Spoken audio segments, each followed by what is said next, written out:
Genesis 28 from verse 10, Jacob's dream.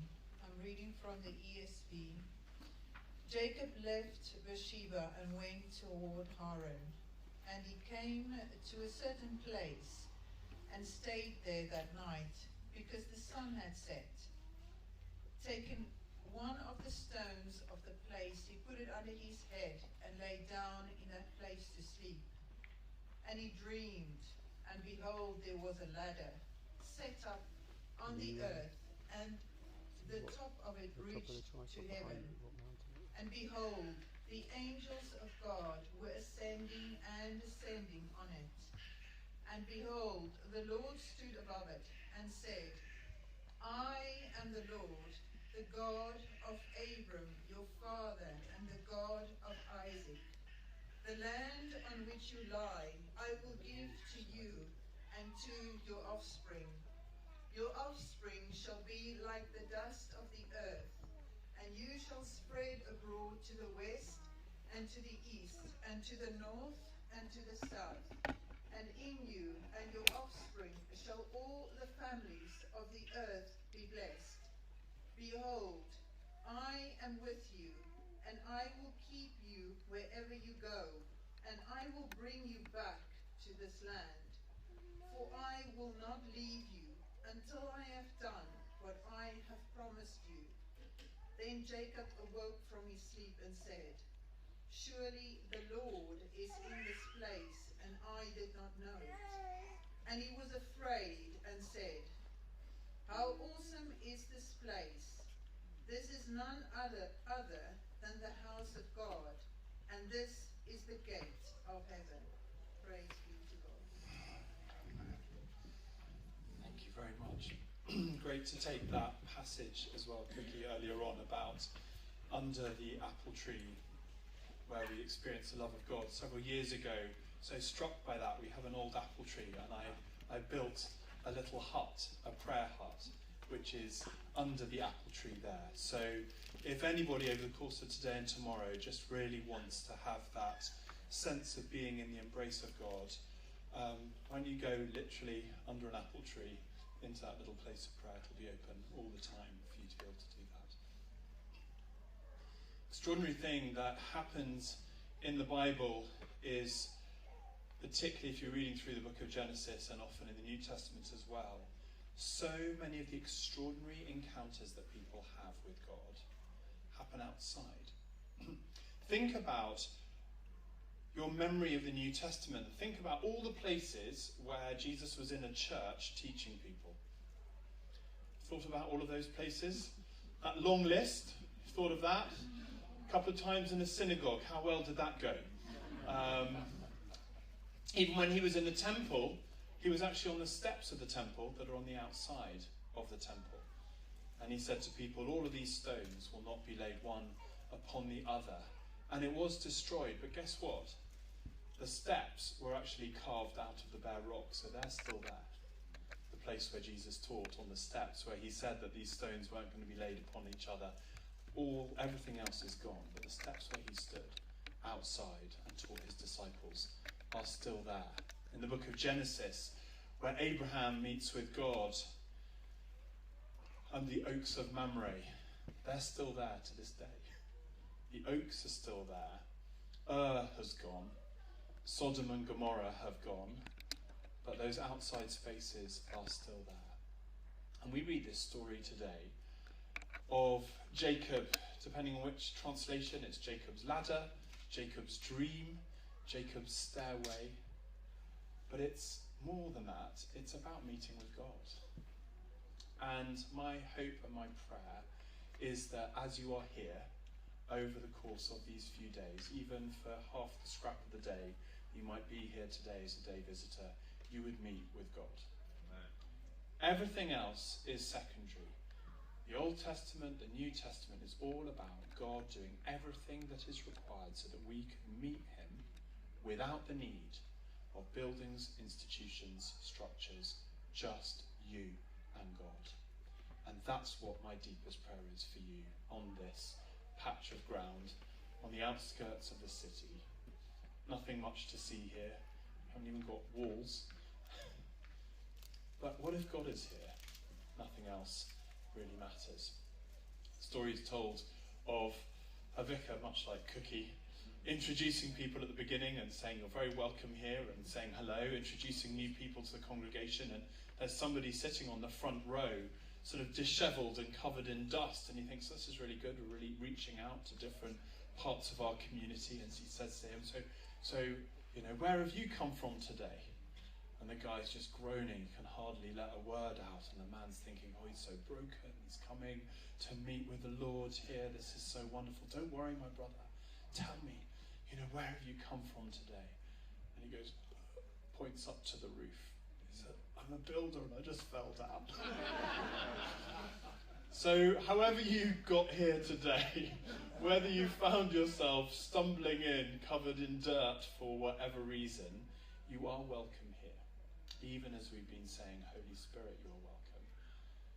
You've welcomed the Holy Spirit. Did you not know that Jesus welcomes you? However you come, whether it's in wellies or bare feet or on 2.5 hours sleep, however you are today, you are loved, you are welcome, and God has a word for you today. He doesn't just have a word for you, he has his presence for you. He has his embrace for you. So let's think about this wonderful story of Jacob. The first thing I want to bring out from this story of Jacob is this, that Jacob flees. He flees. The story of Jacob's ladder begins with the story of a man on the run. A man who had jeopardized his relationship with his father in the last moments before his death, who had destroyed the relationship with his brother, who had really ruined the relationship that he had with his mother, who was complicit and plotting against her other son and her husband. And we meet him as Esau, his close brother, is breathing out death threats against him. And so he takes his mother's advice and flees. Genesis 27 verse 41. Esau held a grudge against Jacob. Now, this is an understatement of the year. He's stolen everything in a bit of a trick over contracts and blessings and all of this kind of stuff. As we moved out of Peckham in the inner city, we lived there for a little while and started understanding a lot of what was going on in the city of London. I suddenly realised that if you steal a car, you get put in prison. If you steal a company, you get promoted.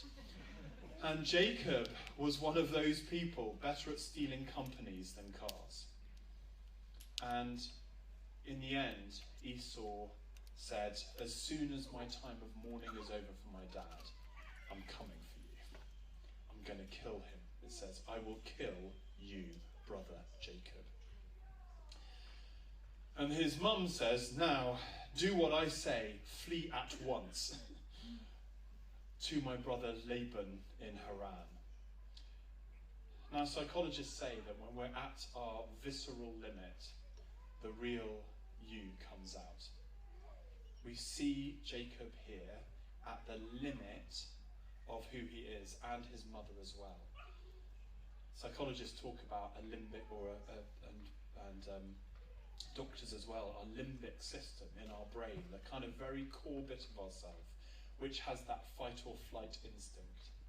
And at the very core of themselves, both Laban and Rebekah, they went for flight, not fight. Run away to the hills, flee away. When he realised what had happened, the person that he was, the relationships that he had destroyed, his friendships, his family, his community, everything that he knew was all destroyed, and he flees. We meet a man on the run. One of the things that happens with trauma, anxiety, stress, at times over the last 18 months, we find ourselves coming back to that fight or flight instinct in each of us. And we think that it's going to lead to lots of people being kinder to one another, but instead we find ourselves fighting or fleeing. And that is the core of what it means to be human, is that instinct for survival takes over in great stress. And that's where we find him. First of all, Jacob flees. I don't know how you found this last 18 months. many of us have found it to be utterly miserable. Jacob found it miserable. But that's the beginning of the story. It's not the end. It's the turning point. It's not the destination. You might be a fight person or a flight person. This last 18 months may have taken you to your visceral limit. But why didn't you hear to see what God has to say to you? Secondly, as Jacob is here, we see his faltering family and friendships. We see this man who's broken community and relationship.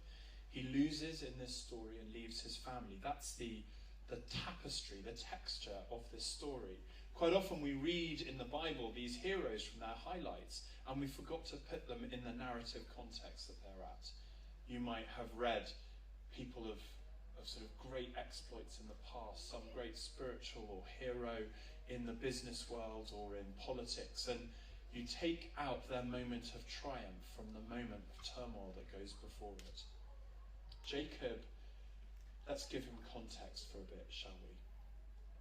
You see, friendships and community have at least 3 layers. Robin Dunbar, professor of evolutionary psychology at Oxford, says our first level is the inner core of friendships and close family, about 5 people. That's our absolute kind of core. Jacob had lost that as he fled. Many of us have lost at least 1 or possibly 2 of that inner core in the last 18 months, perhaps through death, perhaps people losing their jobs or moving away, all sorts of things, or falling out with one another.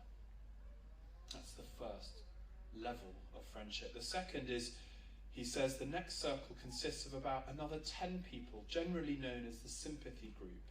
This includes the 5 or so of your inner circle, and then about another 5 or 6 as well. All of these, he writes, are the people whose death tomorrow would seriously upset you. But to keep somebody in this circle, you need to see them at least once a month.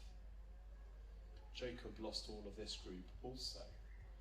In the last 18 months, most of us have not been able to maintain that second layer and group of friendships, and it has affected us more deeply than we realised.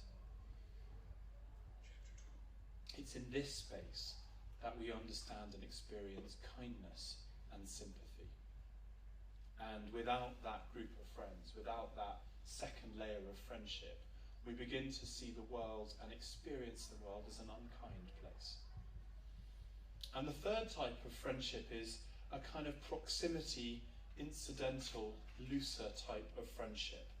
Amanda Mull, a journalist writing at The Atlantic, on the changes of friendship during the pandemic, comments that the pandemic has taken away many of those incidental friendships and relationships, perhaps work ties as well as our strong, some of the other strong ties we've got, work colleagues, friendships of people around the corner from us, the social interaction of our village or our neighbourhood, our town or our workplace, for many of us, church life as well. We just haven't been able to maintain that layer. Chatting changes when we go online and somebody's in charge and tells us when we can and can't speak in Zoom. It's not the same in a family or in chatting at the end of church or beginning of church or at the water cooler. Somehow it's become scheduled as a task. You used to bump into somebody and now you're saying, let's schedule a Zoom in 2 hours from now, or like a day and a half. I mean, what has that become? And we've been doing that for 18 months. We're now taking it as normal, but we're scheduling conversations on purpose to nurture hanging out and finding out how things are going. It's so weird, it's so unreal, and after 18 months, it has damaged us. Strip out humanity, and there is nothing but the transaction left. Strip out humanity, and there is nothing but the transaction left. You lose friendships, you lose covenant, and you just have contracts and transactions. That's what Jacob had done, you know. He was a classic modern managerial type. He saw the moment, he lived for the deal. He saw that he turned his friendships, his family, his father, his brother, into a transaction. And as he diminished them and turned them into a business relationship, he ended up, as Jesus said, you can gain the world and lose your soul. He lost his soul in that moment. In that moment of horror, he had treated his family and friends as a contract, as a transaction. And he was broken as he fled. It's like giving somebody at a barbecue, we're in barbecue season now, giving them a chicken drumstick that you've taken all the meat off. It's just that little bit of a bone there that holds the structure together, but all the flesh has gone, all the tasty bits have gone. Jacob's experience of family and friendships and relationships had been stripped of the tasty fleshy bits, and it was just the structure, the underlying structure remained. Workplaces, churches, school gates, all of these kinds of juicy, tasty, interesting places where friendships flourish. They help us find our sense of self in community and in relationship with others. The West is famously unable to see the self in relationship to other people. Most other parts of the world, they have phrases that say, I am us, or I am you. But we don't have a good dialogue, a good set of vocab for that. And as our society has said, let's just go for business and the nuclear family, we've ended up, suddenly to our horror, realising that we had lost something that we didn't value or treasure, but was potentially worth more to us than our jobs. And maybe we, like Jacob, have had that moment of horror. We've turned everything into a transaction. But I am now empty on the inside. Most close relationships require face-to-face contact and hanging out. Without this glue, they become unstuck, and friendships can wither and die. On this farm around here, we have all sorts of lovely fruit trees. And one of the things that happens with fruit trees is they can have a really bad drought, 1 year, 2 years in a row, and then the pests come, and the third year they die. What tends to happen is that they wither, and then a small pest or a bug comes along, and it just doesn't have that resilience left.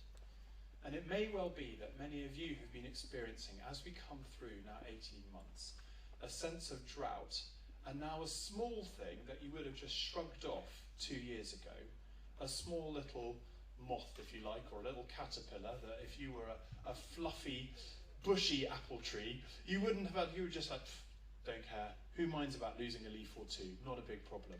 But after 2 years of drought, after this sort of withering of our friendships and our networks in order to survive, we find that smaller things are affecting us more deeply than they did 2 years ago. Maybe that's how you can relate to Jacob. I certainly can. And so we get to the third stage. Jacob falls. And we read that he's going on this journey, and he goes all the way through the day. It's a hot climate. He's a sort of a desert traveller. That's his sort of family background. They were a kind of hunter-gatherer type of people. And they go, and then he walks all the way. He is fleeing. He is running as far as he can possibly get until it gets so dark he can't see his feet in front of him. And then where does he go to the night? To go to spend the night? Does he go off to a nice Airbnb? No, he doesn't. Does he go glamping? No, he doesn't go glamping. He actually collapses on the side of the road, in the dust, in the dirt, in the earth, and he finds a stone and he puts it under his head, and that's where he sleeps that night. That's where he sleeps that night. Collapses on the side of the road when he cannot go any further. He just collapses where he is, with his head on a pillow. That is somebody who has fallen and fled and failed. This, though, is the moment that we meet Jesus. This is the moment where we find out what Christianity is actually about. When everything else fails, this is when we find out what grace is, when we have nothing else of ourselves to give. And we may have had The wonderful superstructure of great church, great environment, great family, fun, wonderful job, nice roof over our head. But as it starts to crumble and fall, as we relate the story of Jacob, this is where he meets God. But he falls down first, physically, emotionally, psychologically, wrung out, in the dust, in the earth. Now, I want to tell you a little story about a country. Once there was a country where none of the people ever lifted their heads. They always looked downwards, just in front of them. Yet despite this, every person in the country was always searching for the highest tower in the world. Of course, nobody ever found that tower because they were looking down at their feet. So they were a restless and unsatisfied people, always searching and moving about. And every day you could see them walking up and down all the winding roads, following maps and arguing with each other about how to find the tower. There were in fact signs to the tower on both sides of the road, but because they never looked up, they never saw the signs that were there. Now one day, a man called Trevor was walking about when he saw out of the corner of his eyes a group of people clustering by the lake. Excited, he could hear them saying, "We've seen the tower." But it turned out it was only a reflection in the water, and several of them were drowned. Some said that the tower was evil. Some people said, "Look, there is no tower, it's a delusion." And amongst the commotion, as all of this was going on at the lake's edge, Trevor fell over and he fell onto his back. Now, this may not sound significant, but in a country where everybody looked down on the road all the time, people were always paying very close attention to the way, and hardly anybody ever fell over. And after the commotion subsided and the crowd dispersed, Trevor was still lying flat on his back. And as he peeled his eyes open, he could suddenly see the tower, some way off in the distance. And he tried to tell his countrymen that he'd at last seen the tower, but they all thought that he was mad. In fact, it was a sign of disgrace that he had fallen over at all, after all, in this country where everybody watched their feet and was super cautious about where they went. So Trevor had to set out to find that tower alone. And although there were several roads that seemed to lead to it, he took the closest one, which was often bumpy and difficult. Several times he tripped over and fell again on this unfamiliar route, as he was unaccustomed to walking in this manner. But in those moments when he stumbled and fell, he was suddenly able to gaze up again at the tower and get his bearings all over again. And then he noticed that he wasn't alone, but the only other people who were on that right path with him were the sick, the crippled, the lame, and the hungry. For only those who had fallen were able to look up and see the tower.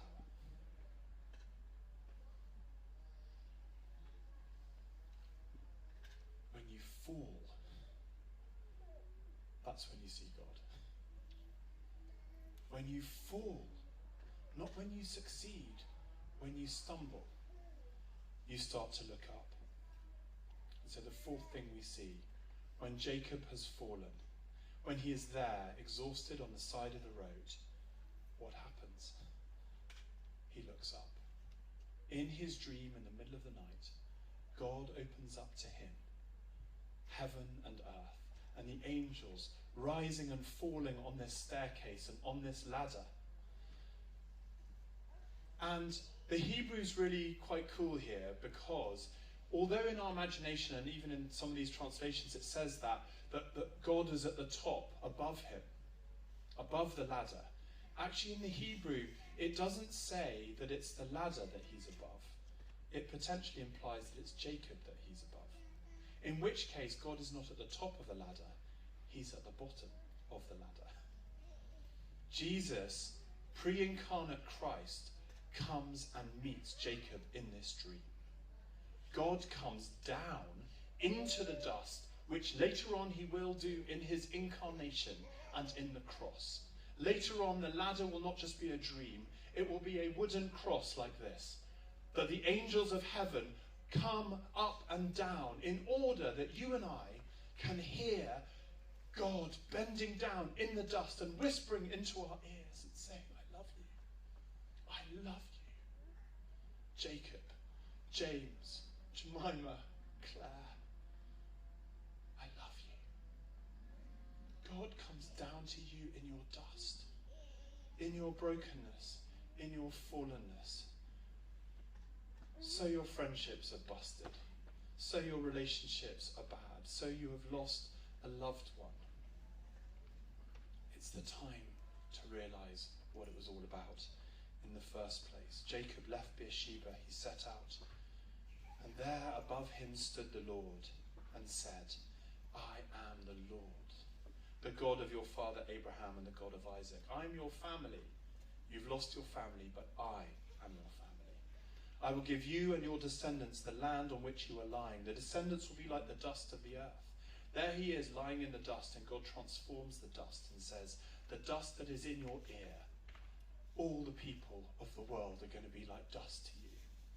And there you are lying down on this track, this insignificant piece of ground without any possessions, without anything to grow. And he says, I will give you this land where you are lying. God's promise takes his moment of desperation and says, I'm going to build from this moment, from the dust, from the earth, and the embrace of the Father and the one who is able to be a friend to the friendless. He comes down close to him and says, I am your Father, I am your friend, I am your community. This is the rock on which I will build, the declaration of knowing the love of God. You have a friend, and you have a future. You have a friend, and because your friend is God, that's why you have a future. Proverbs 18, a man has many companions, may come to ruin, but there is a friend who sticks closer than a brother. Think of that with Esau and Jacob in the background. The Lord used to speak to Moses face to face, Exodus 33, as a man speaks to his friend. James 2, the scripture was fulfilled that said, Abraham believed God, it was counted to him as righteousness, and he was called a friend of God. Psalm 68, to the fatherless he is a father, to the widow he is a championing friend, to the lonely he becomes your family, the prisoners he will lead into prosperity until they sing for joy. This is our holy God in this holy place. You have a friend, and your friend is God. And because God is your friend, you have a future. Jesus, John 15, I no longer call you servants, for the servant does not know what his master is doing, but I have called you friends. For all that I have heard from my Father, I have made known to you. Think of that image of God bending down and whispering the promises to Jacob that he had once spoken to his father, Abraham. He says, I want you to hear and own these promises to you too. The promises of God don't belong to a previous generation. They are to be whispered into your ear right now. They are for you. They were for your father. Yes, they were for the Celts. Yes, they were for Wesley and Whitfield. Yes, they were for your grandparents, but they are for you. And this is the final step, the faith revolution, the future with God. When Jacob awoke from his sleep, it says in verse 16, he thought, surely the Lord is in this place, and I was not aware of it.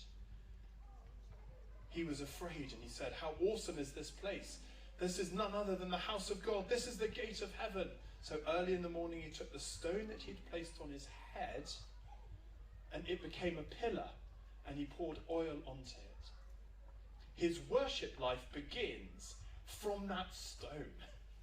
From that moment of dereliction, when he thought, I thought I was losing everything, and I've found that God has found me. I've lost nothing. I've gained the world. I've lost the world, and I've now gained my soul. This is the moment when he realizes that God loves him, not because of anything else that he had done, but because God is a loving God. When all is stripped away, he is friendless, homeless, countryless. And this is where Jesus finds us. Each of us has our own place, where we have to know God for ourselves, unmoderated, unhelped, unsupported by family, friendship, community, buildings, structures. Everyone comes to this place at one point in our life, and it may be that you are there today. Jesus was in a garden, and his best friend kissed him, and by that betrayed him, and turned his relationship and friendship into a transaction, just as Jacob had done before. So Judas and the disciples, that first and second group of friends that Jesus had, that intimate group and the wider group of the 12 disciples, abandoned him and left him. And that was his journey to the cross. And in the cross, that ladder from earth to heaven connected us to God. So this is no longer a story of history of Jacob. Because of Jesus, this story is yours and it is mine. I was 11 years old. I was at a boarding school in Oxford. I just received very distressing family news. I was feeling utterly down and abandoned.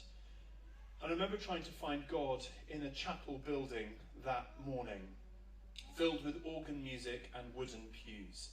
And in the din of the noise and the ritual, I still felt utterly bereft. My family had failed me, but perhaps God might not. So the next morning I did what every sensible person would do. I put a sleeping bag and a small prayer book into a leather rucksack and a marmalade sandwich, and I ran off into the countryside away from my boarding school where I was. And I sat in a field by Cutslow on the ring road of Oxford. It's not very far, by the way, if you know, because I was from Summertown to Cutslow. It's about a mile. It felt like a long way to me. But I was 11. But I think that was the day when I think that I knew God was there for me. And that spot became holy to me in that day. I know exactly where it is to this day. I know, I can see it in my mind's eye. God met me and found me. You may have felt exiled this last 18 months. From church, from buildings, from close friends, from family members. You may have lost so much. Your close, your medium, your far connections, you may be exhausted. Your workplace, many other things have been destroyed. And now, after years of playing the games of life, it's time to be real. My prayer is that here, on the side of a road, a little dusty track, it may not be that you sleep with a stone under your head, but perhaps a lumpy pillow, if you're lucky, and a squashed airbed. Maybe not a pillow, but the fragility of a tent and the lumpy ground beneath you. But Jesus is here. He is beside you now. God is here. The holy place is the place where you experience the embrace of God. The great revivals of England, of Wesley and Whitfield, was only when they escaped their buildings and went out into a field that they realised what it was all about. The Celts, when they were trying to plant churches, you know what they did? They got a wooden stone, turned it into a cross or a piece of wooden cross, and they put it in the footpaths where the two footpaths crossed, and they said, let's meet here at 11 a.m. in the middle of a field. That's how the church in this country was born, how it was reborn, and times of crisis have happened many times before. But Jesus is the same yesterday, today, and forever. You have a day and a half, 2 days maybe left. Meet with him. Meet with him. Let him whisper in your ear. You have a friend, you have a father, and you have a future. The secret is we need God. We need his presence. We need his word. And as we gather at a simple wooden cross, even collapsed on the ground, we look up and we see our way home. We see